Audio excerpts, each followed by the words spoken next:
मंगलायतनो हरे पवित्रः पवित्रो वा सर्वावस्थांगतोऽपि यः स्मरेत् पुण्डरीकाक्षाय सबभ्यन्तरः श्री हरे कृष्ण ते नमः।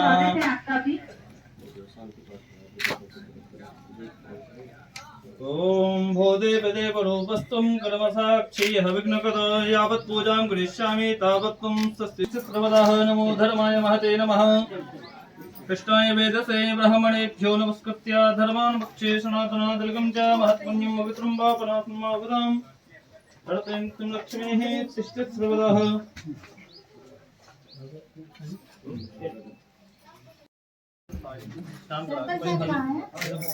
पूजा करा दी। हाँ बस पूजा करा दी।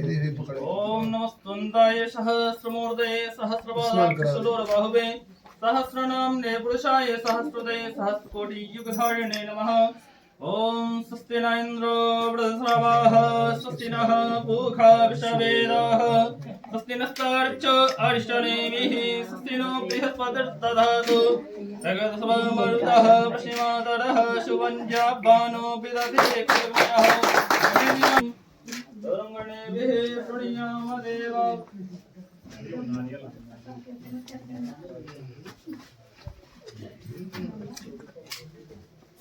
ये पर्यटन विभाग व्यवस्था गए हैं कि व्यवस्था ये केवल मात्र 2 लाख रुपए सब्सिडी मिलती है इनको पर्यटन विभाग से। बाकी लाइट नहीं है ना के ऊपर पूरा बनाने के लिए थोड़ा ये खिड़की खोल दो तो रोशनी आए। बैठे बाहर नहीं तब तक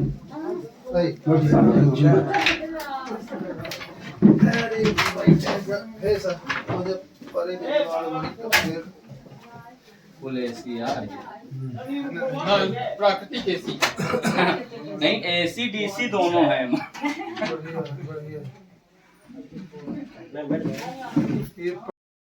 ये ग्रामीण पर्यटन को बढ़ावा देने के लिए, शहरों में पर्यटन है, वहाँ लोग बड़ी बड़ी होटलें हैं वहाँ आके रुकते हैं, लेकिन ग्रामीण परिवेश को जानने के लिए मध्य प्रदेश पर्यटन विभाग ने एक स्कीम लाई होम स्टे की।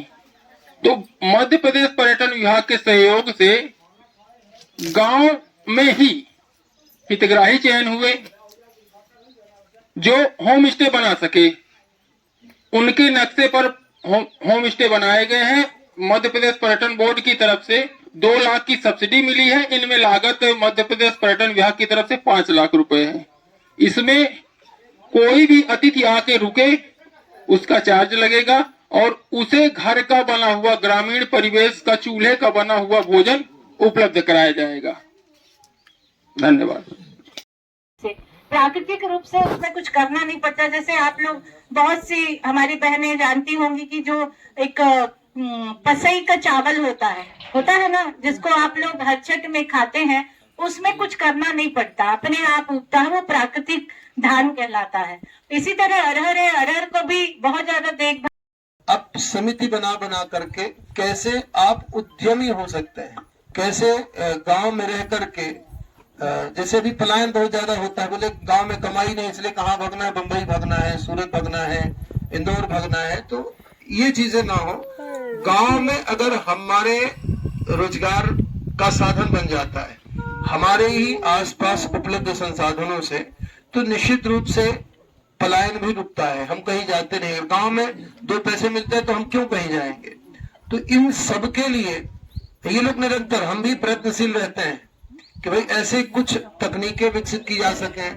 अभी हम लोग यहाँ पर गोबर से, अब आपको लगता होगा, आश्चर्य लगेगा कि गोबर से घड़ी नहीं बन सकती है क्या? जो हम लोग दीवार में घड़ी बनाते हैं तो लगता है कि बनेगी, बना के दिखाएंगे सर, है ना? सिखाएंगे, हम दिखाएंगे नहीं, हम सिखवाएंगे। वो उन सब से आपको जो गोबर आपको लगता है कि किसी काम का नहीं है, वो गोबर बहुत उपयोगी है। अब ये मौसम के कारण रुका हुआ है, नहीं तब तक तो शुरू हो गया होता, पर एक मौसम ठीक हो, सूखने में समय लगता है 4-6 दिन 10 दिन का।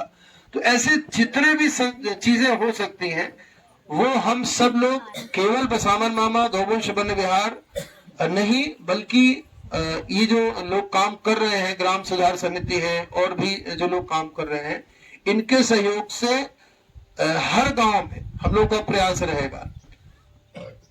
शासन भी इस पर शासन की सील है ना प्रामाणिकता भाई। ये शासन जो भी समूहों को लोन प्रदान करती है उसमें ये रहता है कि हम जिस कार्य के लिए हमको योजना के लिए लोन दिया जा रहा है उस पर हम पूर्ण कार्य करें एवं समय समय पर उसका बैंकों का ऋण जमा करें, जिससे हम अगली कार्य योजना तैयार करके और उस पर कार्य कर सकें। उसी की उसमें रूपरेखा में आगे ये गांव में होम स्टे का कार्यक्रम रखा गया था, जिससे यहाँ पर ग्राम पूर्व में कितने बनाए गए 13 होम स्टे बनाए गए हैं और उसमें से 13 हितग्राहियों को चयन करके उनको अनुदान स्वरूप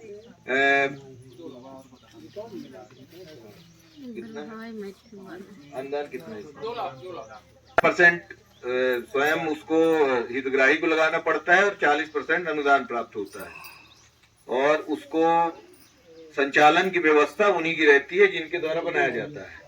इसमें इनके द्वारा जो सुविधाएं दी जा रही हैं, खाना ये अपने घर से ही खिलाएंगे, जिससे गांव में जो लोग आते हैं, जैसे शहर में रहते रहते बहुत सारे लोग ऊब जाते हैं कि चलो हम गांव के आबो हवा में विचार करें, चलें, देखें कैसे उनका जो है जीवन यापन होता है। और यहाँ पर हमारा पास में लगा हुआ पूर्वापाल है, जिससे लोग यहाँ आएंगे और यहाँ पर रुकेंगे और रुकने के उपरांत जो यहाँ का चार्ज निर्धारित होगा उसका पेमेंट करेंगे। इससे इस स्व सहायता समूह का हमारे आजीविका के माध्यम से यहाँ पर उनको आय प्राप्त होगी, उससे अन्य कार्य